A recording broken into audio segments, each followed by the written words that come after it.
मामले में ड्राइवरों ने एक दिन हड़ताल कर दिया, भारत की अर्थव्यवस्था डगमगाने जैसी स्थिति हो गई। सरकार को अपना ये कानून वापस लेना पड़ा। जब संख्या बल आपके पास ज्यादा हो जाए, आप यूं मान चलना वीरेंद्र सर जी, अशोक राव जी के हमें अन्ना हजारे बनना है, हमें राकेश टिकैत बनना है, हमें जो है महात्मा गांधी बनना है। ना तोड़ होगा, ना फोड़ होगा, ना हान होगा। केवल हमें प्रदर्शन में दिखा देना है कि हाँ, जिस तरह से 80 करोड़ लोगों को। नमस्कार दोस्तों, मैं फूलचंद यादव। EPS 95 पर जैसे आप सुनते रहते हैं, वैसे प्रतिदिन की तरह आज भी मैं अपनी दो बातें ही रखना चाहता हूं। आज गणतंत्र दिवस के शुभ अवसर पर समस्त देशवासियों को, EPS पेंशनर को मैं हार्दिक बधाई देता हूं। बहुत सारी शुभकामनाएं हमारी उनके साथ है।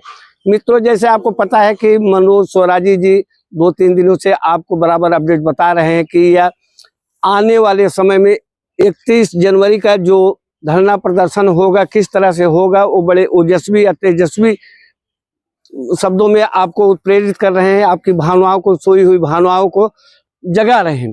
धन्यवाद के पात्र हैं। आज शाम को मनोज स्वराजी जी YouTube पर लाइव रहेंगे और आप लोग भारी से भारी संख्या में उनको देखने की कोशिश करेंगे और शेयर भी करेंगे, कमेंट भी करेंगे। भूलना मत, आज शाम 7 बजे। मित्रों, अब मैं आता हूं आज गणतंत्र दिवस के अवसर पर EPS 95। आप यूं मान लीजिए कि जनवरी के महीने में शुरुआत, त्योहारों के दिन शुरुआत हो जाता है। पहला त्योहार जैसे हो जाता है मकर संक्रांति का, फिर दूसरा त्योहार हो जाता है 26 जनवरी के। इसी बीच एक बहुत भव्य त्योहार हुआ 22 जनवरी, प्राण प्रतिष्ठा भगवान श्री राम के। ऐसे अब त्योहारों का सिलसिला चलेगा। अब बात आ गई EPS 95 का। जब कोई राजनेता, प्रखर वक्ता या समाजसेवी या आंदोलनकारी निकल करके सामने आता है तो ये परिवर्तन होता है। हमें लगता है कि आप लोग कहीं हताश हो गए हैं, कहीं निराश हो गए हैं। अपनी अंतरात्मा को जगाइए, ओजस में आइए, अपने मनोबल को। तन की क्षीणता जो आपकी हो रही है, मन की दुर्बलता हो रही है, इससे हम भी पीड़ित हो रहे हैं। आप बताइए, जहां 75 लाख EPS पेंशनर हैं जो अपनी पेंशन की बढ़ोतरी मांग करने के लिए हैं, उसमें जो है 1500 लोग आ जाते हैं। या तो आपके तन की दुर्बलता है या मन की कमजोरी है। आप अपने आत्म बल, पौरुष, पराक्रम के साथ 31 जनवरी को आप आइए। अब मैं आपको उदाहरण लेकर चलता हूं। अगर सफल होना है तो आंदोलन से ही सफल हो पाएंगे, अन्यथा इसके अलावा कोई रास्ता है नहीं। कई बार ऐसे आंदोलन हुए कि लोग सफल हुए। आप सोचिए, अपने देश की आजादी आंदोलन से ही मिली है। किसान आंदोलन हुआ, जो काले कानून थोपे जा रहे थे, वो आंदोलन से ही निकल के आए को काला कानून नहीं थोपा गया। भले 750 किसान शहीद हो गए हों। अन्ना हजारे का आंदोलन हुआ, एक नई सरकार बनी, एक परिवर्तन हुआ। इसके बाद बहुत सारे ऐसे आंदोलन हुए जो अपने प्राणों की बाजी लगा देते हैं, समरभूमि बना देते हैं, रणक्षेत्र का मैदान बना देते हैं। आर या पार, ये सरकार रहेगी या हम रहेंगे या हमारी मांगे पूरी जाएगी। तो मित्रों, ये इसलिए हम आपको आक्रोशित भी नहीं कर रहे हैं, आपकी सोई भावनाओं को आकर्षित करने के, केंद्रित करने के लिए कह रहे हैं कि 31 जनवरी को जब आप जंतर मंतर पधारेगा, जिसका नेतृत्व जो है श्री अशोक राव जी कमांडर साहब कर रहे हैं, वीरेंद्र सर कर रहे हैं, आप उनके आइए और उनका मनोबल तभी बढ़ेगी, उनके अंदर शक्ति तभी आ पाएगी, आपके कार्य को अच्छा रूप दे सकेंगे जब आपके पास संख्या बल ज्यादा होगा। जब आप संख्या बल होगा, आप बताइए, सब्र की एक सीमा होती है। सब आप लोगों ने सब्र किया, उसकी एक सीमा हुई। धीरे धीरे 8 साल, यूं मान लीजिए कि 2 सरकार के कार्यकाल पूरे हो गए, लेकिन हुआ है कुछ नहीं। आपने बड़ा अच्छा किया, राष्ट्रीय संपत्ति का कोई नुकसान नहीं पहुंचाया, कोई तोड़फोड़ नहीं किया, रेलवे नहीं रोका। मतलब बुजुर्ग का जो संस्कार होता है, आपने अपने जीवन में अथक परिश्रम करके घर परिवार चलाने के लिए जो आपको मूल वेतन मिलता था, मिलना चाहिए था। आज पेंशन डिमांड क्या होती है? आपका काटा गया पैसा ना 12%, अब 12% सरकार को देना चाहिए था। अगर वो पैसे ना काटे गए होते तो आपके पैसे पूरे आपके पास मिलते, या काटा गया तो उसको समय से मिल जाना चाहिए। अब आप सोचिए, EPFO कार्यालय जो श्रमिक कार्यालय है, जहां पर पैसा जमा होता है, देश के सभी अर्थ क्षेत्र में काम करने वाले, सरकारी संस्थान में काम करने वाले, उनका पैसा काट करके, सरकार का पैसा काट करके 12% जमा करके आप 10 साल, 15 साल, 10 साल अगर आप कहीं काम कर लेते हैं तो आपको पेंशन मिलने का एक अधिकार मिल जाता है। इस तरह से आपने 35 साल, 40 साल, 58 साल, 60 साल तक आपने काम किया। सोचिए कितना धन संग्रह हो गया।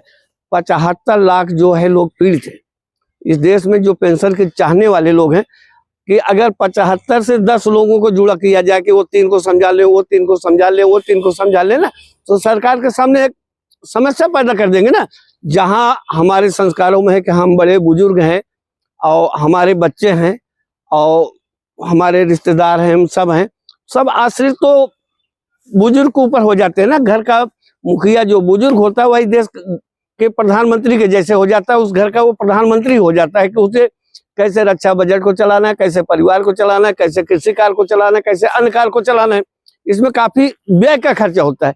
अब पैसे के अभाव में और आत्मग्लानि पैदा होना, निर्धनता भावनाओं की हत्या करना और तमाम तरह के होता है कि हम वो उम्र में छोटे हैं, किसी काम के लायक नहीं, लेकिन आज हमारी मजबूरी है, हम उनसे भी अपना हाथ पसार देते हैं। सरकार अगर सहयोग कर देती है, जबकि सुप्रीम कोर्ट का आदेश है, आप जानते हैं कि 7,500 रुपए मिलना चाहिए, प्लस डीए मिलना चाहिए और उसके बाद जो है चिकित्सा सुविधा मिलना चाहिए। सरकार को अपने विचारों का क्रियात्मक रूप क्यों नहीं दे पा रही? कितना प्रयास किया गया, 20 बार श्रम मंत्रालय में अशोक राव जी, वीरेंद्र सर ने बैठक किया, उसके बाद 2 बार प्रधानमंत्री से मिला, आश्वासन पे आश्वासन, तारीख पे तारीख। आखिर ये कब तक सिलसिला चलता रहेगा? इन 8 सालों में आप मान के चलिए जो आंकड़े निकल के आ रहे हैं, शारीरिक दुर्बलता से लगभग 4 लाख जो है इस धरा को छोड़ चुके हैं, स्वर्गीय हो गए हैं। आखिर निर्धनता भी तो आदमी को आर्थिक रूप से अगर प्रबल है तो आप थोड़ा अच्छी आयु जीते हैं, कब आयु में जीते हैं। कभी आपके पास पैसे ना हो तो दवा आप कैसे खरीदेंगे, घर परिवार का संचालन कैसे करेंगे? आज जीवन पैदा होने से लेकर के मृत्यु तक तो पैसे की जरूरत है।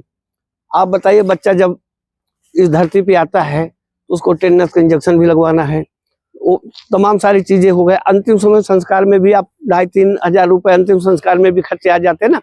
यही बात मैंने आपसे कहा था, आपने कमेंट भी अच्छा किया था, any human body can not live without money. बिना पैसे कोई जीवित नहीं रह सकता। सरकार के पास अगर संसाधन की कमी है, आर्थिक स्थिति कमजोर नहीं, जो आज हमारे विश्वगुरु बोले जाते हैं, बड़ा बढ़िया उन्होंने काम किया कि धारा 370 खत्म कर दिया, भगवान श्री राम को पुनर्प्रतिष्ठित करके राम राज जैसी व्यवस्था लाने की कोशिश की है। और उसके बाद गरीबों को कितना राशन दिया जा रहा है, विधवाओं को कितना पेंशन दिया जा रहा है, विकलांगों को कितना पेंशन दिया जा रहा है। आपने तो सेवा का अपने हक का पैसा मांगा है ना। हर क्षेत्र में सरकार काम कर रही, लेकिन आपके प्रति ये सरकार उदारता कब दिखाएगी? आपके प्रति EPS 95 के पेंशनर्स जितने हैं उनके प्रति सरकार आखिर कब उदारता दिखाएगी, कब अपना बड़ा दिल दिखाएगी? जबकि हमारे कमांडर साहब वीरेंद्र सर का कहना होता है कि हमें सरकार बदलना नहीं है, सरकार से हमें अपनी बात मनवाना है। सरकार कोई भी होगी, हमारी मांगे जो है जायज है और हम उसके लिए लड़ रहे हैं। हम अपने पैसे के लिए लड़ रहे हैं, किसी और के पैसे के लिए नहीं लड़ रहे हैं। सरकार ने हमारे पैसे के लिए, हम न ब्याज, न कर्जा, न लोन, किसी तरह से भीख नहीं मांग रहे हैं, हमारे पैसों को मिलना चाहिए। अब ये सूचना जैसे हम कई दिनों से हम प्रिया बेटी श्री मनोज स्वराजी जी आपको दबंग दिल्ली, मिनी संसद, FR वाइस पे बराबर देते रहते हैं, तो हमें मान के चलते हैं कि हम हुए, मनोज स्वराजी जी हुए, प्रिया बेटी हुई, तो आपके आंदोलन को जितना हमने प्रचार प्रसार का रूप दिया है, शायद ये बातें सुन करके इस बार आपका इतना बड़ा विशाल जनसमूह होगा कि शायद सरकार भी आश्चर्य हो जाएगी कि अब ये वृद्ध भी लामबंद होने लगे जैसे किसान हो गए थे, अब ये बुजुर्ग लामबंद होने लगे। जैसे अभी हाल में देखा था रन हिट के मामले में ड्राइवरों ने एक दिन हड़ताल कर दिया, भारत की अर्थव्यवस्था डगमगाने जैसी स्थिति हो गई। सरकार को अपना ये कानून वापस लेना पड़ा।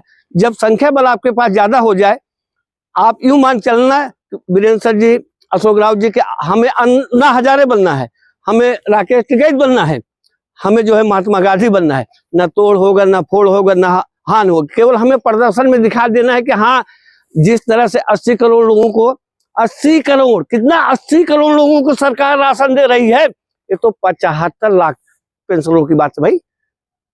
80 करोड़ में और 75 लाख में कितना अंतर है आप सोचिए। 5 किलो राशन दिया जा रहा है, सरकार कहाँ से दे रही है? तो आपको 75 लाख में काफी बेचारे तो खत्म हो गए जो नामांकित हैं, तो हो सकता है 60 लाख ही आए। और ये भी पैसे जो ईपीएफओ कार्यालय में जमा है उन्हीं को पैसे को मिलना है बढ़ोतरी के।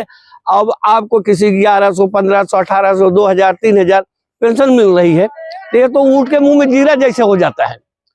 ऊँट के मुंह में जीरा और वो से प्यास थोड़ी बुझने वाली है।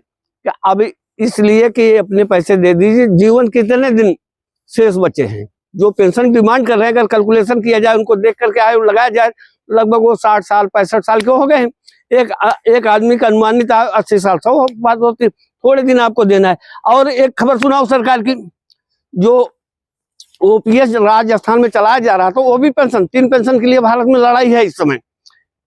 जो ओपीएस राजस्थान में चलाया जा रहा था उसको निरस्त करके नई सरकार ने जो है एनपीएस लागू कर दी है। नई पेंशन जो 2004 से लागू हुई है ना, और उसके पहले ओल्ड पेंशन स्कीम जो चलती थी, पुरानी पेंशन, कि आपकी तनख्वाह जितनी है उसके आधे आपको पेंशन के रूप में मिलेंगे, वो बंद कर दिया गया है। तो अब एक एनपीएस आ गया है, नई पेंशन स्कीम, उसके आधार पर उसका कैलकुलेशन अलग किया जाएगा। अब ईपीएस 95 1995 की स्कीम है, बीच में जो है त्वरित कार्यवाही होकर चालू किया गया, एनपीएस लाएंगे, ओपीएस लाएंगे, काट पीट करके ऐसे रोक दिया गया। 1000, 500, 1000, 1500, 2000 बतासा का प्रसाद बना के बांट दिया गया। तो भैया कुछ जो जीवन में संघर्ष किया गया है, कम से कम सरकार ये सोचे कि बुजुर्ग लोग दवाई के लिए न मरने पाए, 2 रोटी के लिए न मरने पाए, परिवार में उपेक्षा का शिकार न होने पाए। जब मैं एक ईपीएस कर्मी से पेंशनर से मिला था तो अपनी बताने लगा, मेरे पास पैसे नहीं होते हैं, जो कमाया था हमने सब जो है बच्चों परिवार में कर दिया, मेरे पास कहाँ है, अब मैं अपनी दवा कहाँ से कराऊं, अपनी मिसेज की दवा कहाँ से कराऊं, खाने पीने क्या करूं। आंदोलन 1 दिन हो 2 दिन हो, दिल्ली में फ्री क्या मिलता है? यहाँ तो 30 रुपए का समोसा मिलता है, 10 रुपए का चाय मिलता है, और खाना जो है 60 रुपए 70 रुपए के नीचे यहाँ नॉर्मल मिलता नहीं। हम इस आंदोलन को कैसे इतने दिन तक खींच पाएंगे? ये तो अच्छा है कि दिल्ली में जो है गुरुद्वारा है, वहां से हम लोग अपना खाना पीने कर लेते हैं, और लोग बड़े दयालु प्रवृत्ति हैं, कुछ वैसे भी हेल्प कर देते हैं। लेकिन हम अपने भी हौसले के पौवारे बना रखे हैं, हारने वाले नहीं है, टूटने वाले नहीं है, झुकने वाले नहीं है। इस बार सरकार को झुका के छोड़ेंगे, इस तरह से लोगों ने कहा है। तो दोस्तों मेरा निवेदन है कि आप लोग आज शाम को 7 बजे श्री मनोज स्वराजी जी का यूट्यूब चैनल दबक दिल्ली मिनी संसद FR वॉइस पर आप ठीक 7 बजे आप देखिए। और ये लड़ाई आपकी, अगर हम आपकी सहभागिता निभा करके आपको रोज इंफॉर्मेशन दे रहे हैं, तो आपकी जिम्मेदारी होती है आप हमें लाइक करें, कमेंट करें, शेयर करें। कोई जानकारी हो तो कमेंट के माध्यम से आप हमें बताएं, और हमारा भी जब आप कमेंट करते हैं तो हमारा भी मनोबल होता है। और इतना तो आप विश्वास से मान चलिए कि 8 साल की लड़ाई में जो प्रखरता, जो ताकत हमने आपको दी है, प्रिया बेटी ने दी है, मनोज स्वराजी ने दिया है कई चैनलों में, और हम इसलिए रोज आते हैं कि आपका शुभ आशीर्वाद मिलता है। हम भी एक संस्कार परिवार से आए हैं, संस्कारी लोगों में से कहें कि बड़ों बूढ़ों को अगर सरकार से कुछ हेल्प मिल जाती है हमारे कारण, तो इसमें बुराई क्या है? अगर एक गुनाह है, मैं गलत कर रहा हूँ, तो हाँ ये गलत करता रहूंगा, इंफॉर्मेशन देता रहूंगा, सूचना देता रहूंगा। हम बड़े वृद्ध जनों के साथ खड़े हैं, आपकी लड़ाई के साथ। इसी के साथ मैं अलविदा चाहता हूँ दोस्तों।